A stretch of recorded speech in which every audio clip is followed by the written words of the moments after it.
One of the more common targets for the Ukrainian drone army is the BMP, as this stops Russian troops' movement, firepower, and is one of the easier targets to take out, which has resulted in massive amounts of BMP lost for Russia.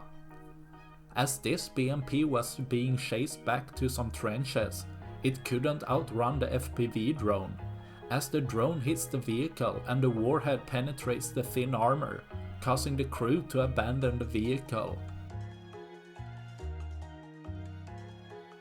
As a second FPV drone came in to finish off the vehicle, striking it even better, causing some ammunition inside to catch fire, cooking off the vehicle, completely destroying it in front of some Russian trenches, showing they aren't safe anywhere, taking out another of Russia's equipment, leaving one less for tomorrow. That's all I had for this video. Please like and subscribe for more. Thanks for watching. Bye.